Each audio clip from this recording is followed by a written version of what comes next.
Lawson steering wheel here. Give me steering wheel. Hey, steering wheel. Somebody tell him to give it to him. Come on! Whoa! Your leg, mate, please. Your leg. How the f*** is this possible? I'm driving like a grandma. Get that, Ralph? Did you hear me? From our radio, Perez to the race. Ralph, acknowledge. Now, come on, close him down and kill him. We've got a lunatic on the track down that interstate. Annoyed. Hello and welcome back inside the Park from May for podcast number 909. This is Todd. No, Todd, not now. AKA Negative Camber. You know what we do on race weekends. We watch one, then we talk about it. Then we watch one, then we talk about it. Come on, Todd. That's exactly what we do. And tonight we're going to do that. We're going to talk about the U.S. Grand Prix in Aston. This circuit of the Americas, a fantastic circuit. Before doing that, though, I thought it might be handy for me to go out and find my co-host, who is an actual professional driver, the sporting manager of the Aston Martin Heart of Racing team, which I happen to know had some pretty exciting news this week. So we're going to talk about that. You know who it is. Wrecked from out of the wasteland. He's bad, he's beautiful, he's crazy. It's... Hello, everybody. This is Paul Charles, the International. Paul. Yeah.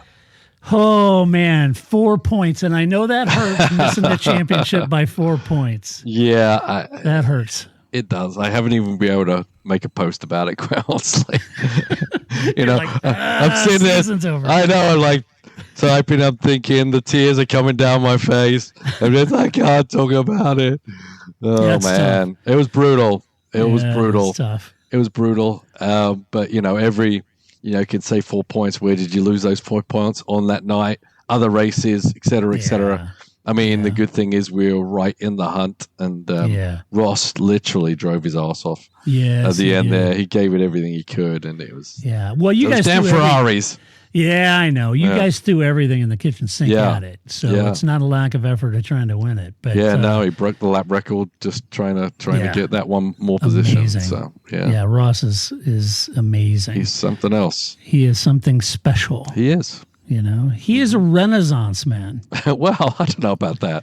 Okay, fine. Maybe I'm overhyping his brand a bit, but why not? Yeah, why not? No, Why not? he's super talented, and it's a pleasure working with him. Actually, it's amazing. Cool. From the inside out, we see what he does every lap, every session. It just kind of showed it to the public there at those last few laps at Petit, I think. And how? Hey, but if there is an upside about the Petit, which is a great race, a great track, great circuit, I've been there a few times. And if there's an upside, though, Paul. Yeah. Now, let me set the stage, folks. The race is over, season's over. But a couple of days later, I get a text message from Paul, and it's just an audio recording. I look at it, so what's this? And I push the play button on it. Whew, the dulcet, incredible sounds of a V12 engine screaming down the front. Paul, you had the first Valkyrie test for next season. Yeah, it sounded awesome. Yeah, it did. It did. There's been a few videos and stuff leaked out afterwards, But it was the first time the Valkyries hit the ground in the US. It's gradually scaling up the testing procedures, and so we spent a couple of days, just 3 days after Petit, testing the Valkyrie GTP on Road Atlanta, which was amazing. It was that's cool. Sounded great. Oh, it's a good looking car, I'll tell you. Yeah, it is a good looking car. And so we're excited about what's going to happen in the future. Now, Paul, on that program, on that test program, did Aston send over a couple of Aston drivers to bet them in, or were there your drivers?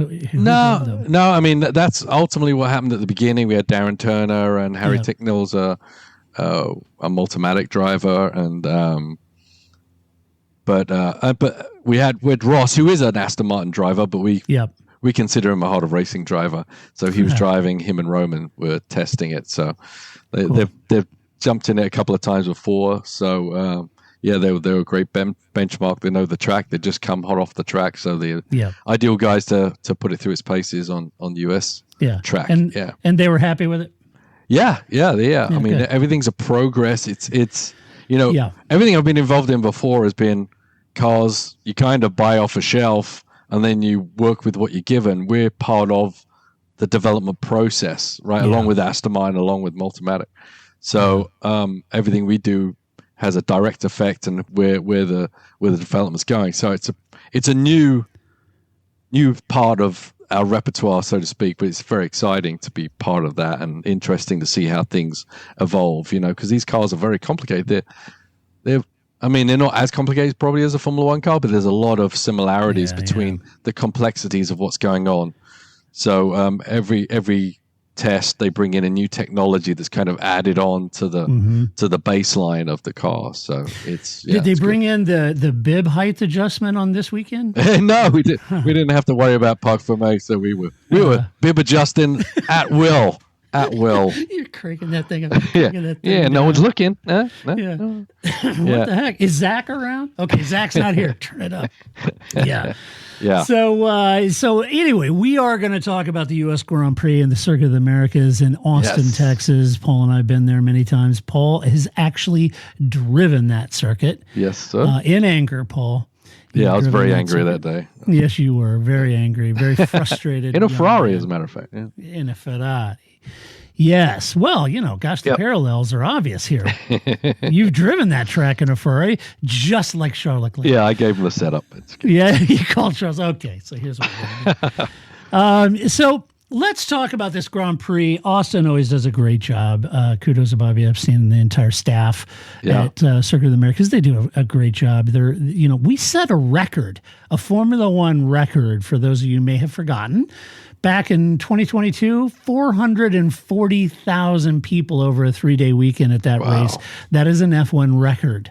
So as I told the gents over in London Radio, that your quaint little sport has made an impression on America. Yeah. And it was a great event. But let's talk. It's a great track. And I think one of the resounding comments that really kind of came out from the Sky Sports F1 team and others, one of the comments is like, gosh, this track just really produces great side-by-side racing and a lot of racing and passing opportunities, not just into turn 12, right? Yeah. And there were a lot of those comments that you would see on social media. You've driven this track in anger. A couple things I want to ask you about it. In the lead up to the sprint race on Friday, I believe it was, watching JB, Jensen Button, and he was talking about the asphalt. They were all talking about a good portion of this track been re-asphalt or reworked with new asphalt. It's a bit of a patchwork quilt sort of thing. But JB made the comment, I want to get your thoughts on it, just for those who might have been watching and didn't get their head around this, like me. JB made the comment that what they were struggling with was lateral grip on this new tarmac, but their longitudinal grip was a lot better. What does he mean by that, Paul? Well, I mean, he's talking about, when the car's loaded up in the middle of the corner, that's obviously lateral grip, right? And then longitudinal is all about acceleration off the corner, braking into the corners. So it's probably a mixture of the track, because as you say, it is a bit of a patchwork, and where the corners have been tended to are mainly actually in the corner, not in the braking zones, etc. And also the tire. The tire makes a big difference, and all different tires behave a little differently to everything else. Pirelli, technically, the ones I've driven on, and in race cars and stuff, actually have really good longitudinal grip inherent in the design of the tire. So they usually can brake pretty deep. They can put the power down. It's when the car's got lateral effort onto it that the tire starts to slide out. So it's probably a mixture of how that tire actually is developed, but also where that patchwork is. Yeah, right? I mean, we raced on it earlier this year with that change, and it was quite dramatic. Was it? How they changed and smoothed all the corners out. There was a lot of bumps that are now no longer there. So how did the Michelins like the new tarmac? Was it okay? Actually, when we ran it was the GT4 cars, so we were running Pirellis also. Oh, you were running Pirellis too. Okay. Yep. Yeah. So Yeah, interesting. Well, having driven this track in anger in a Ferrari, what is the toughest part of this track to get it right? Yeah, well, I'd say there's three points. Obviously, the turn 1 and 2 are fairly simple, I would say. Getting your braking point right for one used to be difficult. they smoothed. There was a little hump there that used to have to really adjust your brake pressure to get in, but they kind of eliminated that. So setting yourself up for the S's is a big one, because honestly, from turn 3 all the way to turn 9 is one continuous left, right. So whatever you do at 3 affects 4, 5, 6, 7, 8, 9, 10. So if you want to pick up the S's, that's obviously key. The first part all the way to 6. Then from 6 to 9, also really kind of barrel rolls on if you make a mistake or how the car's setting up, how it's behaving. You need the car to be able to change direction very, very well and hold the apex really tight, certainly in 8, so you can get a good launch through 9. After that, I would say you've got to go down to the long right-hander, which 17, 18, I think is the numbers. That can definitely be a detriment to tire wear and handling. You're always fighting understeer through there. You're trying to get the car to be neutral through there, because as soon as you start to pick up some understeer, you really destroy the left side front tire, which I think some people were complaining about in the track. And it really shows its ugly head through that turn, and you can lose a lot of pace just through those 2 corners alone if your tire deg is going down and the balance is going off front to rear. I think a lot of those drivers treating that as like a long right-hander. You know, it is a long right-hander, but you got to really manage the throttle there, not just for pace, but also to protect the tire. Yeah, you can really grind that tire into the ground if you really want to take everything out of it. And oddly enough, 19, the left-hander, it looks simple, but it is technically very difficult. Visually, it's difficult. You can't see the apex when you turn in. It's got a little dip there at the apex that you need to get that left side tire down into, else you literally just skate off the track. And that carries momentum all the way down into the last turn. So I'd say those 3 sections there, very different actually. One, obviously the first S is 3 to 9, all about changing direction. The long 7 to 18 is all about long duration corner, protecting the tire, and 19 is really about getting your timing right, getting the front end to bite and get yourself down to that apex so you don't lose the car on the exit. Oh, very cool. Very cool. Yeah, I was curious. I know the S's are, they get tighter and tighter as they go. Yeah. And if you don't get it right, I remember for those of you that don't drive, and I'm not a professional driver either, but I've been to that class with Paul where we're doing S's like that. Right. And one of the things that Paul showed me is how you're driving, around the backside, and then he showed.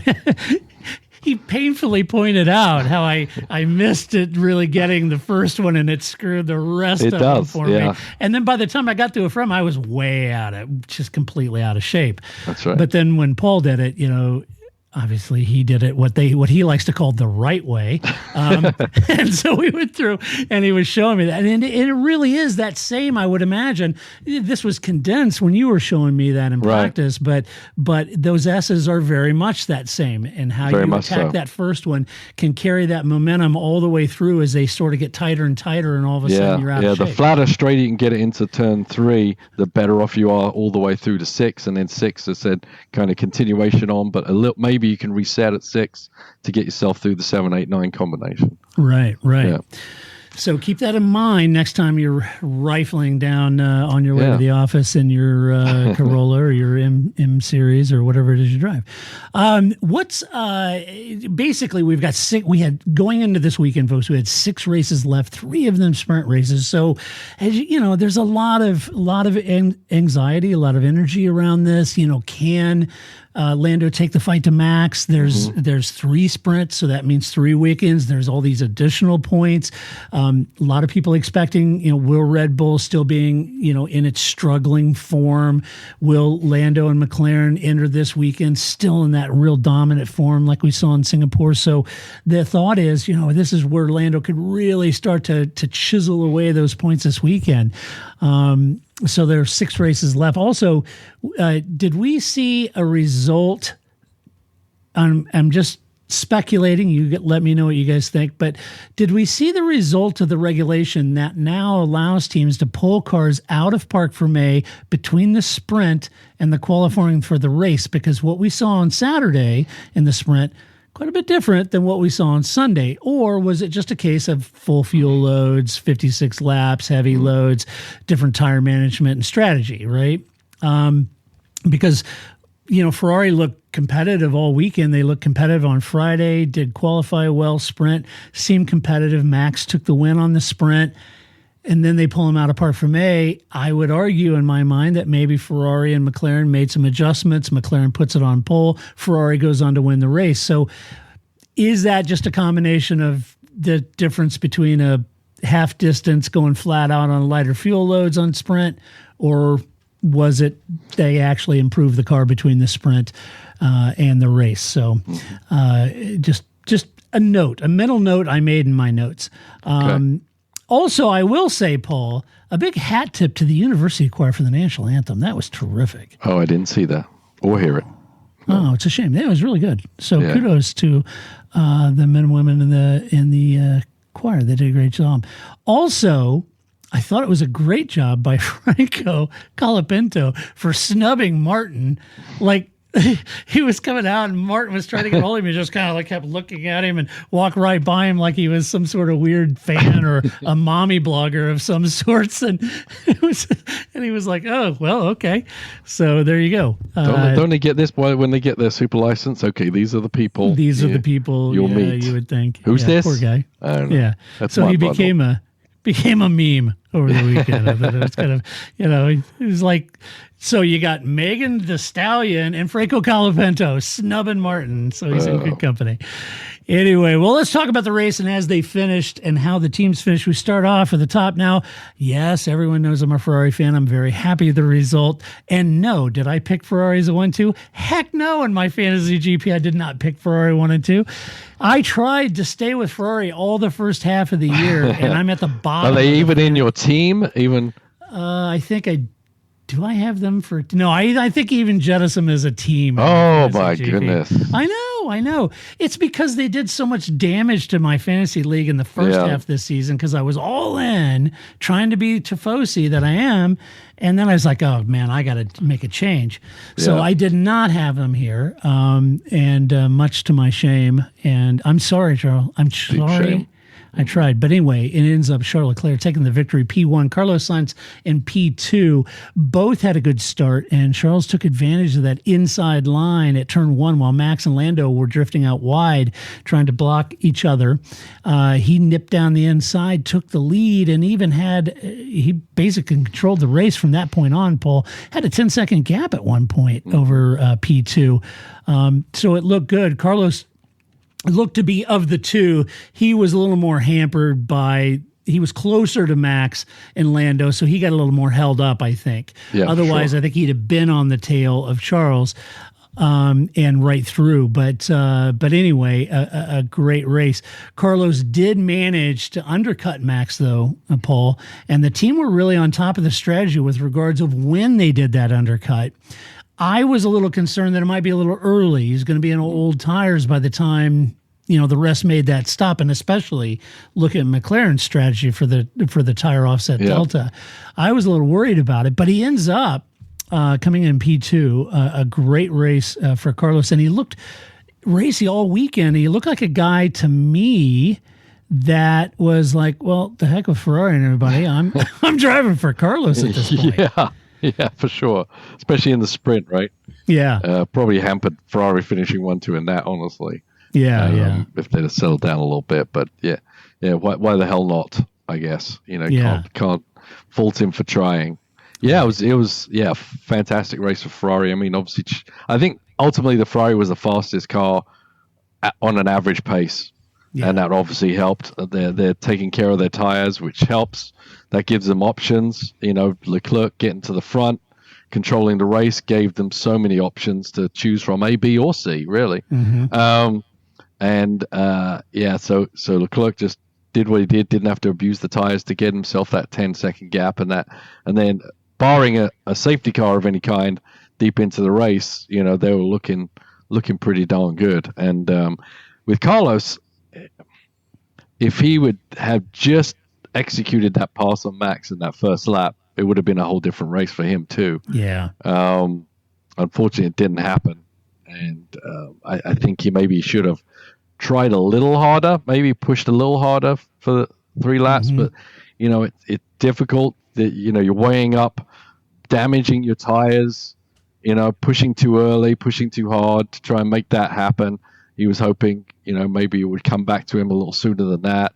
Do you think that the strategy and the mental change at that point was after the restart, then it went into pretty much tire management at that point? Tire management, undercut. Yeah, at that point, it was too late for him. Yeah. But if it had got by Max on that first lap, it would have been, all elbows out between two Ferraris, I feel.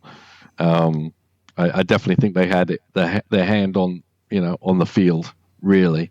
And that's ultimately how it showed out in the end. So, Carlos is, he doesn't have that many races left to be in a race-winning car. Let him, he's going to push. They can't control him that much at this point. Yeah, that's a great point. Yeah, it's not. He's moving to Williams. He's not going to see race wins anytime soon. No. And Charles, I think, drove an impeccable race. I really thought his weekend was great all weekend long. It was his third win of the season for Charles. And Paul, it's the first time in 18 years that Ferrari have taken a 1-2 podium at a U.S. Grand Prix. Yeah, and I think the last U.S. Grand Prix, wasn't that the bottle throwing Grand Prix?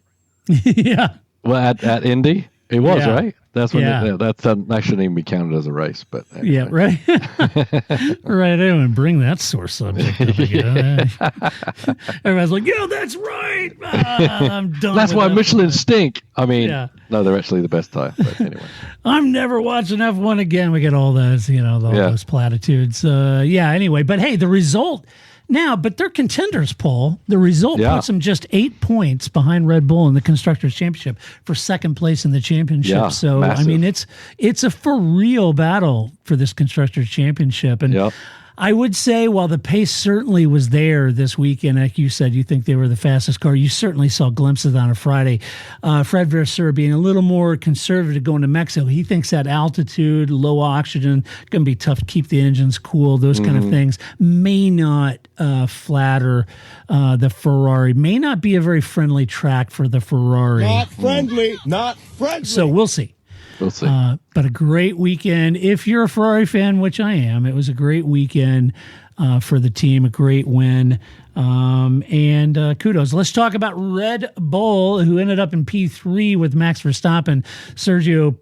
Max Verstappen, sorry for people making my A long on that. Sergio Perez, P7. Max needed to protect his lead, and the sprint pole and the win was really a sign that maybe Red Bull may have found their mojo again. Maybe, they walked in with some serious upgrades. They walked in with a bib that was going up and down. No, that was the allegations. Anyway, walked in with these upgrades. Thought was, will they refine their footing? Could they get some performance gains where they had been struggling? Sprint and pole for sprint seemed to suggest that maybe they did. But in qualifying, because of the crash from George Russell, he didn't get to make his final lap. Some believe he would have put it on pole had he been able to do that. But Sunday suggested that maybe not all of their mojo was back, at least not at Coda anyway.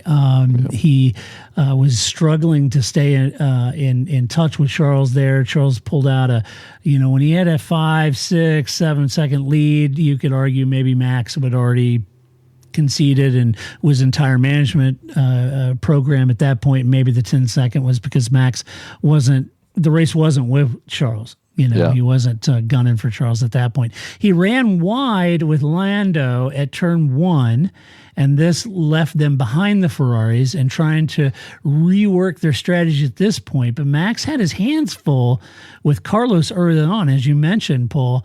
Then that safety car seemed to calm things down a bit with Carlos. So as you suggested, maybe Carlos switched to undercut and tire management at that point.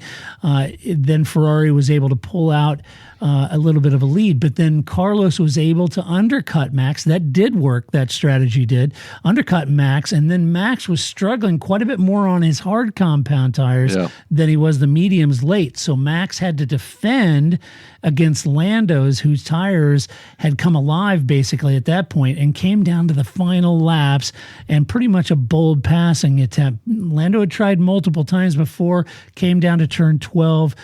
Both ran wide. Lando's penalty for doing so handed Max third. who actually increased his points lead on aggregate over the balance of the weekend. What is he, 58 points, something like that? Not what Lando wanted, but definitely what Max wanted for that weekend. So we can either talk about that move here, Paul, or we can wait until we cover McLaren and Lando if you'd like. No, we can talk about it now. Okay. Because ultimately, it's got a lot to do with Verstappen, obviously, right? I mean, yeah. they went in turn one. They're obviously fighting with each other. That's the detriment of being on the front row at Coda is you got to protect your line on the entry, and that ultimately was to Charles's profit on the exit, and especially those two really having. They're fighting for the championship, and so that's all they're really concerned about at this point. So and then Charles just kind of walks through it. After that, Max is trying to. I think they had some tire degradation issues. I think they were talking about left sides. That might have been through the sprint, but it's obviously a weak point in high load corners. So protecting his tires, protecting his position, really keeping the back eyes on what Lando's doing. Ultimately, when they ended up coming back together on the track, once Lando ran him down on his newer hards, I think Max did an amazing job on keeping Lando back. I mean, in the DRS world, to be able to work your engine mapping, working the power from the hybrid, positioning your car in the right place, not allowing Lando to get a run for so many laps that he did was super, super impressive, I thought. I mean, that's what makes him Verstappen and what makes Perez normal. Yeah, right. Obviously pace-wise, we're talking about those two, and Verstappen is very much making the difference in that car. It's not the car. He's doing everything he can to and is doing everything, especially as he can, as he always has, to get a better result out of that car than it probably deserves. Yeah, for sure. So, I looked at some of the footage and some of the penalties given, et cetera, et cetera.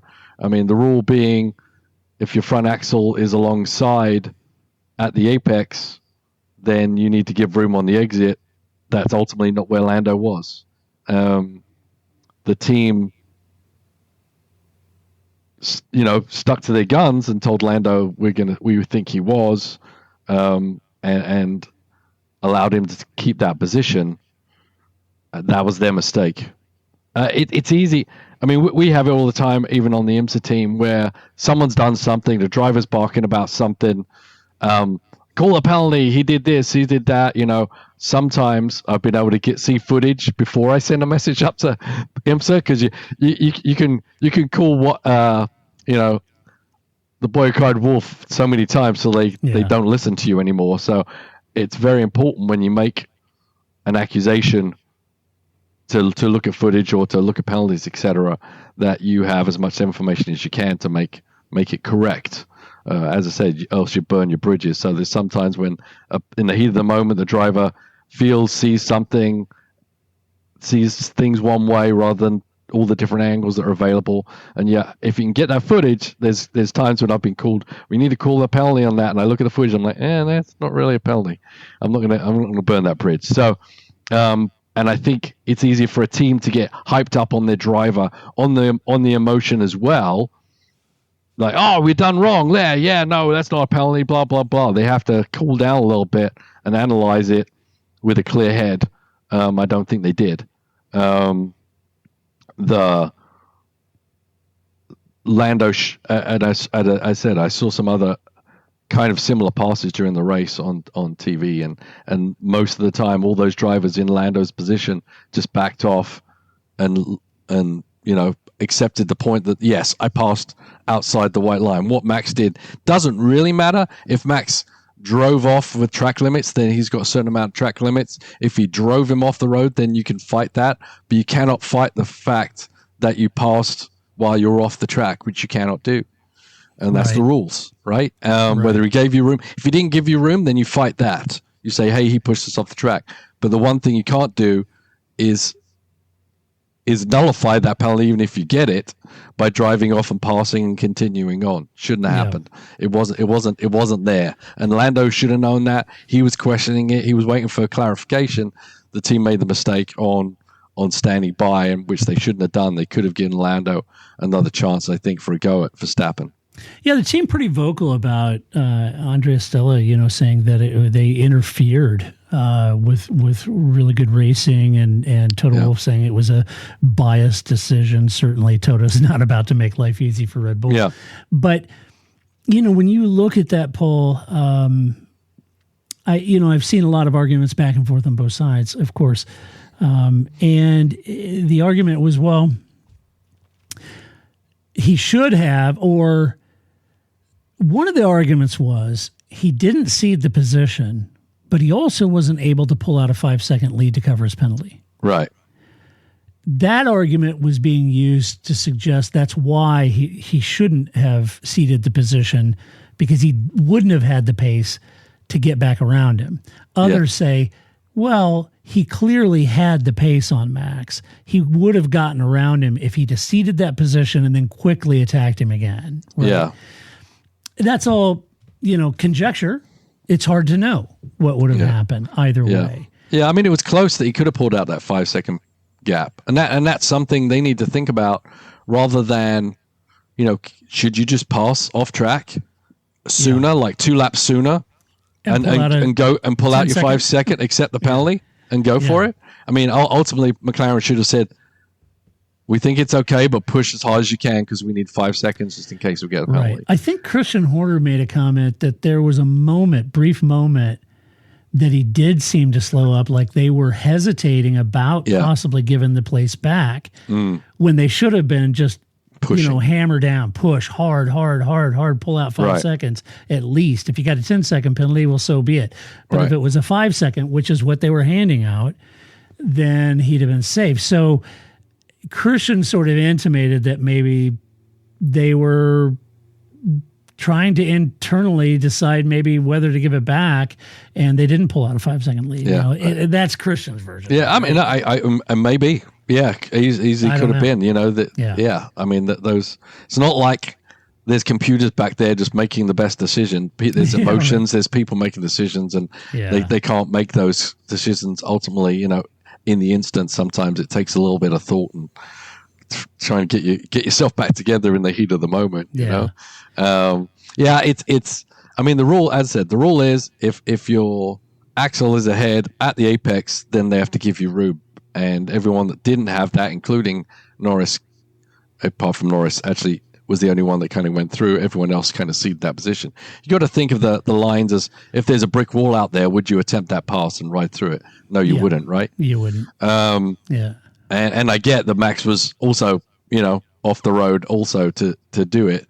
And that's where people will argue, well, I was pushed off the road. Well, fair enough, but you're also given, I don't think they were tight enough on the cars to really warrant that. But Norris can't risk the car either, and Max can. And that's why Norris has to give a bit more leeway when making those moves, because if they touch and they go out, then Max is the winner again, right? There was a lot of those arguments when Lewis was fighting Max, and he should have gave him a car length, and a lot of the Lewis fans, well, no, if he didn't want to be in the gravel, then he should have lifted. Right. And that's another thing. It's like we're talking about all this runoff at this track, and what we saw at the Red Bull Ring, where they have that line of gravel. I think they need to do the same thing here. I think that certainly at turn 12. Maybe even at 1, and it really wouldn't affect the track because you have to go so far off to get into the gravel. But I think that system seemed to work really well at Red Bull Ring. I think it needs to be instigated here as well, where you just don't have that option. You got to tuck the car back in, else you end up in the gravel out there. So it might work. It's certainly heated arguments on both sides. And I can see why people will get angry because they thought Max was running them off. But ultimately, the rule is the rule that the stewards kind of stuck to the rule consistently through the race. Whether they stick to that rule consistently through the season is a whole nother matter. That's a whole different thing. Right, but through this race, they were actually read it consistently, except for your pal Yuki, which I will talk about later. And I think I think if you're at home and you're upset because in another race this happened and they didn't call it, or earlier this, you got a legit thing. But this is why we've been saying since 2005, I've been saying that the FIA need a standardized stewarding crew for every race. Yep. And I see a lot of people that are newer to the sport now asking, well, why aren't they just the same crew?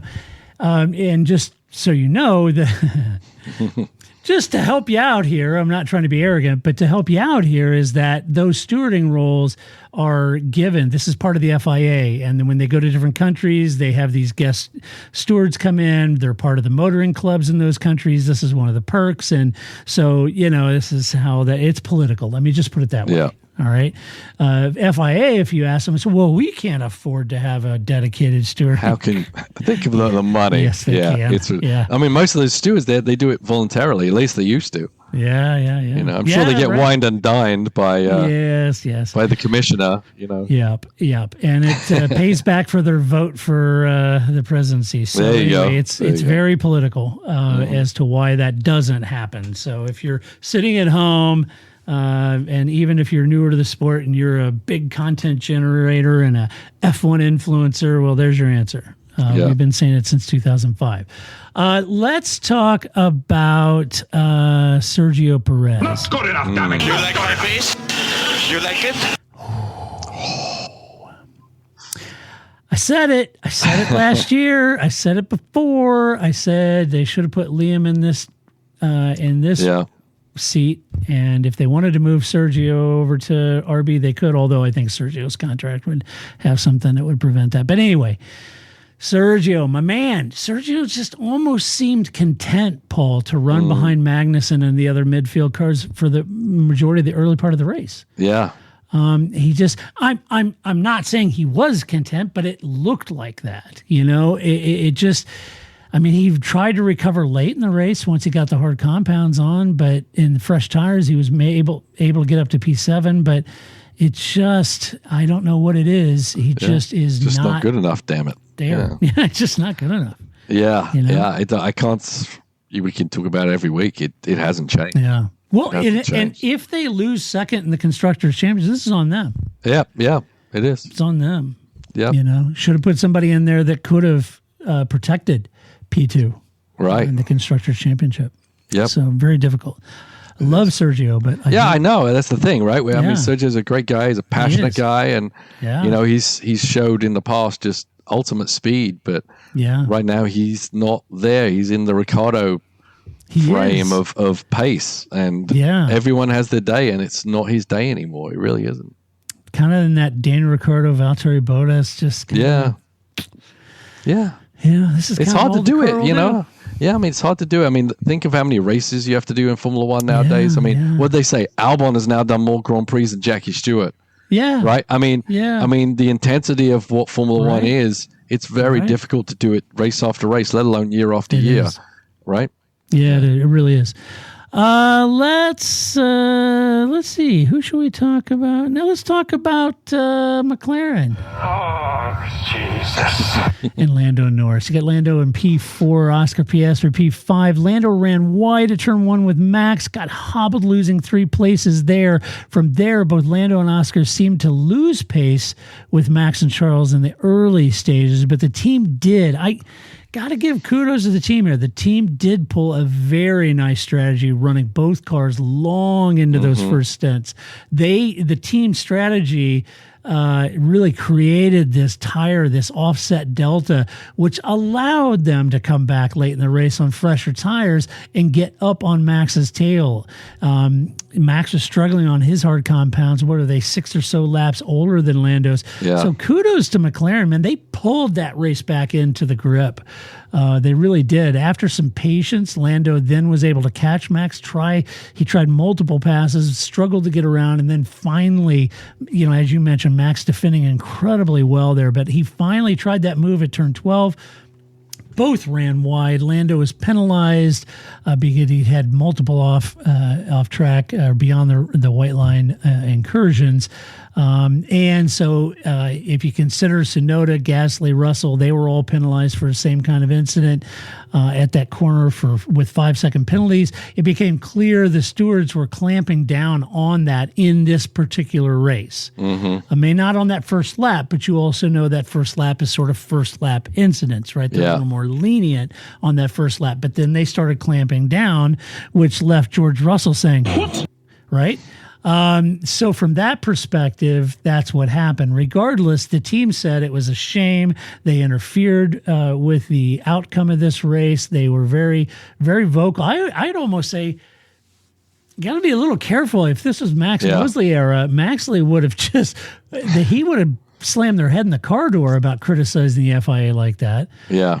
You got to be careful. And I would imagine it's the same for IMSA. If you're not happy with it, if you get out there, start bad mouthing and start talking crap about IMSA, you're going to get a call. Yeah. Yeah. No, absolutely. As I said, I get people's, displeasure with the situation. I just don't think no one was manipulating anything. It was consistent through the whole race. They didn't pick on McLaren at all. They if they had given a different decision, then they would have been given a lot of leniency to McLaren. So they couldn't seem to do that. So it's unfortunately the incident happened. Not great for McLaren to start from pole and finish fourth for sure. Not what they were looking for either. And obviously the first turn had a lot to do with that. So they're probably walking away disappointed. And they should be. But I'm not sure they could have beaten the Ferraris today anyway, but they certainly should have beaten the Red Bull. Yeah, for sure. Well, there you go, Zach. All those beers and hanging out at the pub with Derek Warwick. May want to rethink that one, buddy. Derek. He only remembers everything you said before the third one comes. Yeah. Right. Oscar, average day for Oscar. But then again, late on, it was kind of interesting. The team, he started slowing down to give that 5-second gap. Right. So Lando would figure. Yeah, I thought he might get into that fight. Maybe he was just a little too far. I thought ultimately he could kind of be a spoiler in there. If Lando had got by and he was close enough, he could have pushed Max back a little bit, but I think they made that decision not to push him harder, but it was probably a 50-50 deal whether he would have made it or not. But good point. Yeah. Let's talk about Mercedes, Lewis Hamilton, DNF, George Russell, P6. This is a tough weekend for Mercedes. Really for Lewis, he didn't get out of Q1. That's very un-Lewis, first of all. Yeah. Clearly saying they were really struggling with his car. Not sure of all of the issues. Then during the race, he spun in the gravel. Toto very quickly come out, oh, that's a car issue. That's not a Lewis issue, as you would expect him to do. Toto pointed that out, so he was out lap 3. Definitely not what you would expect from Lewis Hamilton. Bad weekend all the way around. But George, coming into that Friday, I thought he looked kind of competitive, free practice. Yeah. Came into qualify. I kind of thought maybe he'd be in the hunt, Lewis getting knocked out in Q1. I thought, George's going to be thereabouts, I think, maybe for this weekend. Then he had that crash, same corner Lewis crashed during the race, tore the car up. And that was, the team did a yeoman's job putting that car back together. Unfortunately, didn't have enough of the upgraded parts to rebuild his car as an upgraded Mercedes. So they pulled it out of park for May. He started from pit lane. I got to tell you though, George marches from pit lane to P6, Paul, an incredible performance. It was an incredible performance. It obviously goes under the radar because he had to fight all the way at the back and we didn't see him for a long time. Unfortunately, he got that penalty for passing Bottas, was it? It's like, oof. Yeah, I know. They told him about the penalty, and he was like, what? For Bottas? It's like, come on. He was going to fall over like a wet fish eventually, pretty quick there. So that was a tough one to swallow, I'm sure. But ultimately, I think the Mercedes they might have been the second best car out there. I know. But the incidents, with the crashes, Lewis spinning off, etc., just put them back where they shouldn't have been. But obviously Russell showed, even in an unupgraded car, that the car was actually pretty darn quick. Yeah. So I think it was definitely a race where they didn't make the most of a potentially competitive car, really. And whatever happened to Lewis in qualifying, but Russell was showing great pace in qualifying. The qualifying kind of had a bit of an issue, obviously, with it being called too early. But I think, and him starting from the back, so weren't able to show how good they would have been up front. But I got a feeling they were nearly, they were the measure of certainly the Red Bull and possibly in McLaren, maybe equal to McLaren on pace during the race. Yeah, if he'd have started at P6 where he would have, I think he'd have been absolutely in the mix. Yeah. And now it makes you wonder, because Lewis said after the shunt in qualifying, they said, well, I'd be happy to give him, my upgrade parts or whatever. And George's like, oh, that's very kind of you, but no thanks. We won't be doing that. I won't be taking the upgrades, because clearly without the upgrades, George was fast. He went all the way to P6. So maybe Lewis was like, yeah, no, I'll go with the old version, maybe. Anyway. Yeah, it's a shame. And, after the race, I'm sure he just got a mild pat on the back for it. I think he drove incredibly well. Well, Toto's still apologizing to Lewis. And Toto's still over here, engaged in apologetics for Lewis and blaming the car. Yeah, it's a shame, because George was an absolute stonking race for him. Great job. Another great race. Let's talk about Haas. Oh, no, You've got Nico Hülkenberg in P8, Kevin Magnussen in P11. If I'm honest, really watching out of Friday, I thought Haas was on par for dual points finish this weekend. I really did. They look competitive at their home Grand Prix. Nico scoring a P8. I thought Kevin was on song for a P10, but there was an odd thing, and I read the press release after the race, and maybe I haven't read a news article today about it. There's just this odd thing where they said, no, Kevin, you got to box now. You're like, your car's going to blow up box now. I didn't know what was going on. It sounded like it. Unless the only thing I can imagine was the comms weren't getting through, and he wasn't confirming the pit in. Maybe. Okay. Maybe. That's where my mind went, but it could have been a flat tire. You may be right, because the team said there was a communication issue, and apparently I think there was a communication where maybe Kevin thought he was on a one-stopper, and the team was like, no, we were always going to be on a two-stopper. So I think maybe what happened. So he came in late. Just put him out of the points in P11. It's unfortunate, because I think Haas was on. Yeah, it's great to see him up there consistently. Isn't it? It was. Yeah, it was. Yeah, it was a really good race for them. Yeah. An even better race, I would argue, for RB. Liam Lawson, P9, Yuki Tsunoda, P14. Yuki qualified well, started in the top 10 anyway, was running a good race, but then boxed early. May have been a little bit of a strategy error here, I'm just suggesting, but they boxed him early to cover Magnussen and Gasly, and that didn't work out. It came back in traffic, got a little hobbled back there, but then he himself garnered a 5-second penalty for running Albon wide. Yeah. And then he was all bent out of shape and mad at the team that Lawson came out in front of him and beat him. Yes. But how that happened? Somebody give me an explanation of how that happened. Right now. Right now. It was like, well, Liam was faster than you for the whole race. That's how that happened. Yeah. He also had a lot of traffic, but he fought it on hard tires and fought his way to the front. Yeah. And he didn't, unlike you, Yuki, he picked up an arch nemesis in the form of Fernando Alonso this weekend. No kidding. So he had a lot of adversity. Yeah. No, if you're going to get one driver really ticked off at you, probably Fernando is not the guy you want. Not really. He'll get you. He will. He'll be waiting outside your hotel. He'll be walking outside your house with the railings with the cup. I'll guarantee you that conversation after qualifying went like this. But if you don't, I will look for you. I will find you. And I will kill you. That's exactly what Fernando was saying. Yeah. So, that's not who you want to pick. But Paul, a fantastic run for him. I would argue, much like Lando and Alex Albon, I think Yuki has a tough teammate now, and that's going to be interesting to watch. Liam did a great job starting at the back of the grid, making his way into the points in P9, well-executed race, delivered the goods, made some great passes. It's, that's very good if you consider he hasn't raced in F1 for a year, right? Yeah. And it does send a message that they made the right decision with Daniel. If it was me, I would have moved Liam into Red Bull in Sergio's seat and moved Sergio over to RB, but that's just me. if you wanted to say May still P2. happen. You never know. You never know. Yeah.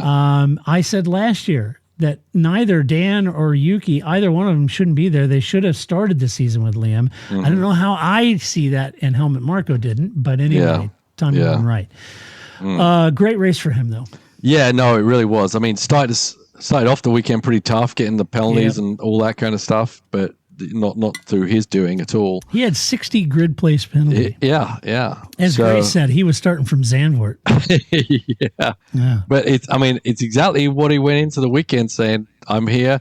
That I need to score points for the team, and that's he's auditioning, and he put on a hell of an audition, right? He sent a message. I'm ready for the Red Bulls. Yeah, it's not where you start, it's where you finish. And he seems to be able to finish in the points, and that's very, very, very important. It is. And it's just one race, but great. It is one race, but to come in back in, I mean, that's what he did when he debuted before. It's not a coincidence. It's not. The boy could get it done. And very, very, very impressive. So I mean, he's obviously got a right to be in one of the Red Bull cars next year, whatever it is. I can't imagine. I would rate him number 2 on the team, and Yuki, and then Sergio at the bottom at the moment. So you got to expect him has a really good shot again the Red Bull, as long as the consistency stays there for the rest of the year. And I've got no reason to question that, really. Yeah. As I said, I've got nothing. He may have some bobbles, but but I got nothing against Yuki. I just think he's average.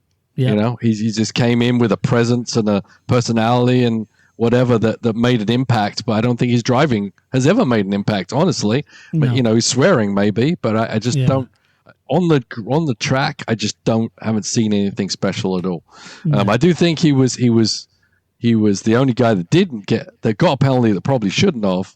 Yeah. Because according to their rules, I mean, I looked at the pass he made. His front axle was way ahead of, I can't remember who was passing at the apex in the 12.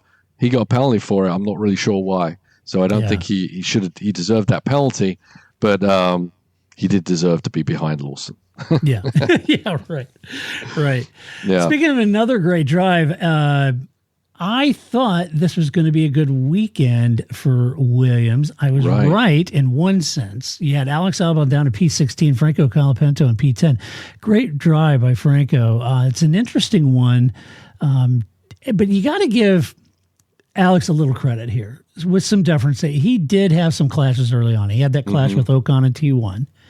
Was forced off the track by Gasly and Tsunoda, so that was Alex who Tsunoda went up against. So it's hard, it's hard to be too down on Alex on this race. Yeah, I will say though, on the other hand, the new F1 phenom Franco had a great race into the points, and he's becoming hot property in a series that doesn't have a seat for him next year. Yeah. Right? With Carlos, but let me ask you this, Paul. With Carlos Sainz coming on board, they're all in with Carlos, right? I'd say that Alex, he may be in the hot seat next year if Franco continues to deliver like this, and if they're all in on Alex and Carlos and Alex isn't getting it done. Yeah. I'd say Alex may be in the hot seat again. Yeah, maybe. I just don't see Colapinto not getting a ride next year. I mean, I know you're saying that. No, I'm with you on that. I mean, there's the Audi ride that no one would want right now. Alpine, and maybe. Honestly, I would look at Red Bull. I think Red Bull need to. I think they have an open slot. I think they should have an open slot, and they should have 2 open slots. Yeah, they need to take advantage of Colapinto's availability. Honestly, I agree. I mean, I know it's not part of their feeder system. I know they have people in their feeder system, but they don't have a place to keep experimenting with these people. They've kind of lost a little bit in bringing the new phenoms out. I think this guy's solid. He races so well against everybody. I mean, on the track, he held off. Who did he hold off? Quite a long time. Who had fresher tires? I can't remember what the deal was, but it was Perez. Was it? Yeah. I mean, again, right? His nemesis, right? It's like, you're racing this guy for a seat. If I was Red Bull, I would be at his front door when he wakes up in the morning. Yeah, because I think he can make a difference and raise the level of the driver lineups in the two Red Bull teams. I agree. I'd move Liam to Red Bull with Max, and I'd move Colapinto maybe in on loan. That would benefit Williams. Yep. Move him over on loan, and then bring up one of your junior guys. Right. That's exactly what I mean, I don't think they're going to get Yuki, but I would definitely move Colapinto into that position. I don't know how much Williams have stake in Colapinto if they can on loan, as you say. Yeah. I don't know because, I mean, they do have two good drivers for next year, and I don't see them really looking out unless, as you say, Albon falls off. And I think Albon's still at that level. He just had a bad weekend. Yeah, I agree. He's had a bad few races. But, I was wrong on Alpine because they got doing. For some reason, I forgot about Jack. So they got doing. So, yes, I agree. Let's talk about Alpine. Paul, you had Pierre Gasly in P18. No, I get these backwards. I don't know. Gasly in 12, Ocon in 18, I think is what that was. Sad because I thought Pierre, he started 6th. Yeah. And the team felt like they may or could be a P7 contender. Yeah. And so I kind of felt like, Pierre looked pretty competitive this weekend. Car looked better this weekend. I was feeling some positive energy about what Pierre might be able to achieve there starting 6th. I thought, gosh, hopefully he can hang on in top 10 for sure. Yeah. But then when Magnussen went for that undercut, the team tried to cover it. And they put Pierre out in serious traffic. Mm-hmm. And that meant that he was going to be outside looking in on the points. Yeah. And his hard compounds really didn't like the car at all.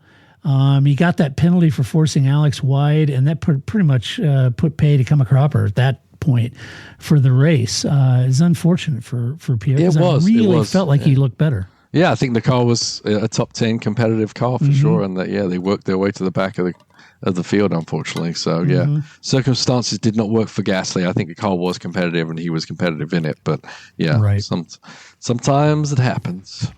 It happens. Mm-hmm. Esteban, bad weekend. Got spun around by Alex in turn 1, put him at the back.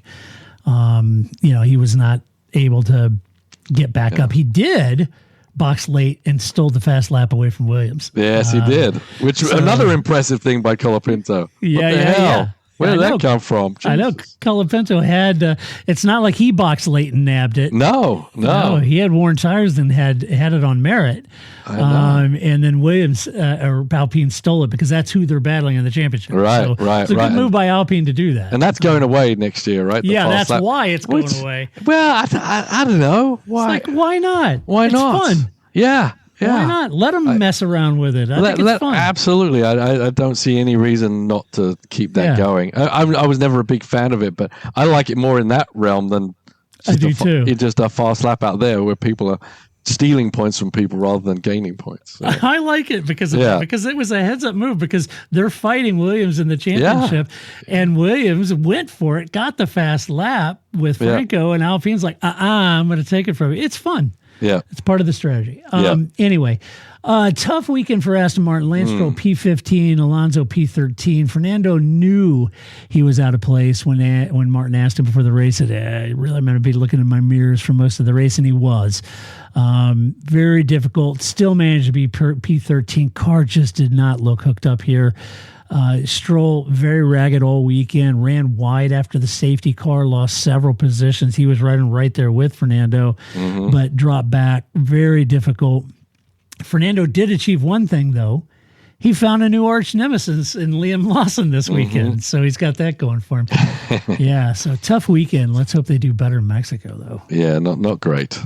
Not a lot to report there, Paul. Not really, yeah. And even less to report with Sauber, with Bottas down in P17. Joe Guan Yu had that spin, and Valtteri got pushed wide by Russell, left him at the back. They seem destined, Paul, at this point, not to score any points. It is brutal to watch. Brutal. All right, let's give out some awards. The first award is always Move of the Race.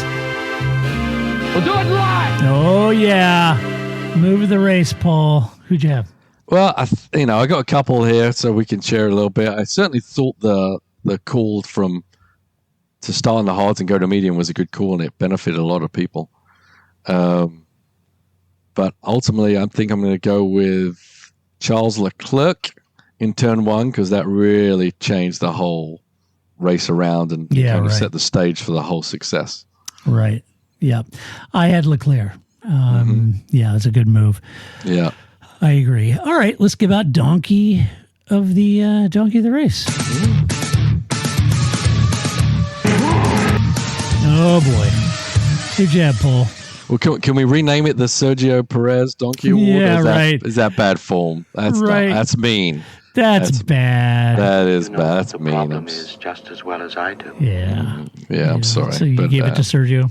No, I gave it to Lewis. I gave it to Lewis too. But Sergio's kind of Get in there, Lewis. Sorry. Yeah. It was a bad deal. Obviously, Lewis lost the rear end on the entry in 19. One of those difficult turns I talked about right at the beginning. It is tough to get the car working well there. It can be 2 points. Is exactly what happens to the Mercedes for both of them in that corner. But so Lewis wins it for being the only DNF of the weekend in a car that was probably the second best car on the track. Sorry, Lewis. That's who I had too. And then finally, drive the race. Get in there, Lewis. Get down. Yes. Drive of the race, Paul. Who'd you have? I'm going to give it to George. Awesome. I thought it was a heck of a drive. It didn't show a lot of there wasn't a lot of highlights on his race, but from where he began to where he finished, that's a lot of cars he fought through. There wasn't a lot of attrition. He literally had to fight it every lap to get that car there. So very impressive. Absolutely. Very impressive from pit lane to P6. A terrific. George, your team may not love you, but we do. All right? I think you're doing great, George. Hang in there. A lot of people gave it to, I think even driver of the day was Colapinto for good reason, finishing in points P10. Great race for Franco. I think he did good. I voted for Liam, who did better than Franco Colapinto, scoring in P9 and starting at the back of the grid. Yeah. So as much as I think Franco deserving, I think Liam did better. He did. Awesome. So great job. That's who I gave it to anyway. So, Paul, we don't have any time to sit around and, rag chew and chew the fat and, go on vacation. We don't have time to bicker and argue, boo-kiloo. We don't have time to do that because we're going to go to Mexico this weekend. High altitude. Is right. Yeah. It's going to be all Sergio all weekend, so get ready for that. They've got a local hero and as much as we're upset with what's going on with Sergio, we do love Sergio. He's awesome. Yeah. Great guy. But we'll be back. But let us know what you think about this race. You can do that at theparkferme.com. Just share your opinion with decorum, civility. As always, that means no personal attacks. And yes, I know our YouTube channel, someone said Grace and I say right all the time. You're right. We do say right. So there you go. It's one of those, it's one of those things. It's like verbal pauses. I know. It's hard to get rid of, It is really hard. So it is. So apologies, but will you love us in the morning? Come on, man. We mean well. So there you go. We've got that going for us. Also, if you like the podcast, you can always share it with a friend. You could always go on social media and say, hey, I listened to this podcast because they mean well. Yeah, maybe go down the street, and hand them a little, here's a podcast for you. Yeah, go to a political rally. Don't hold up, vote this or that. Listen to Park for Me. Put our logo on there. Why not? I mean, what's it going to hurt? You don't have to be ashamed because you listen to this podcast. It's okay. Head high. Head high. Let's do some mailbag before we bail out because these are good. You've got mail. All right. This is from Ryan McLeod. This is a good question. All right, Ryan. Paul, with regards to the start of the U.S. Grand Prix, why would Lando and Max cut over to the apex instead of trying to hog the racing line? In your opinion, would they have been better off to do what they did, or try to stick to the racing line to get more speed into turn 2, or perhaps hold off Leclerc? Yeah, I mean that's the nature of this beast, and as I said before, it's why the pole sitter rarely leads the first lap out of here. The nature of the corner is such a wide entry. You've got to protect yourself. Else, if you stay out wide for a good exit, about 10 cars are going to steam in there. You just have to get your car in the way. You don't have to have your car at the ultimate pace or the right angle. But if you can get your car in the way, there's no way for whoever's on the outside to turn in. So you just hang them out to dry. So those guys obviously very much focused on each other, dive into the apex to make sure one couldn't get one over the other. And Leclerc was luckily, because he came back in fourth, he ultimately had a big vision point and was able to take the great line without opening himself up for other people to dive inside at that point in the track. And he ultimately got the perfect line and got to dive inside. But there's not a lot you can do as a leader going into that corner but try and protect yourself to the inside. Well, that's from a professional driver's perspective. I give you my opinion, but you know what my opinion would mean? Nothing. So it's a good answer. Brian from Austin, of all places, keep Austin F1, Brian. There you go. Brian asked, I was wondering, do you think Williams might have some buyer's remorse with Carlos after the performance from Franco, especially with him being so much younger and cheaper? Also, second question, do people take a number to stand around Toto at each race so they can share in the same TV time with him? Love you guys, Brian from Austin. Thanks, Brian. That's a great question. It is. So it's always weird. They should auction off that position on the team, donate it to charity. I know. Okay, you get 10 minutes behind Toto. Hopefully something happens and you get, and the camera pans to him, which it often does, right? Yeah, it does. You just go like, it's like Toto holds court. Yeah. And then Mick gets a little time, Esteban gets a little time, and then they I saw Esteban again. Yeah, you saw Esteban. Yeah, I saw him. Yeah. This one time, Paul and I were in Austin for the U.S. Grand Prix, and they had the drivers standing out. This is when there wasn't like 5,000 million people at Austin. This is before Austin. This is before Formula One was Drive to Survive. Before it was Gunther in America. Yeah.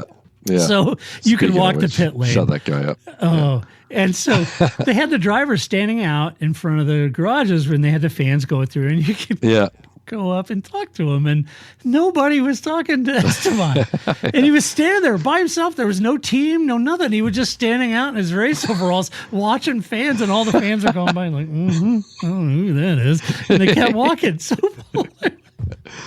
we walked up to talk to him, and he was just standing there. It was almost like he was a cardboard cutout. He wasn't even moving. He was just standing there. It was like we were at the zoo, and he was like the the llama in the cameras. Like no one's looking at the llama. Everyone's looking at the lions. I know. It'd have been great if he was a llama because they'd spit on us. But he didn't even do that, and we just kind of walked back. And then I felt bad. I don't know that we should talk. Should we ask for his autograph? I don't even want it. What should we do?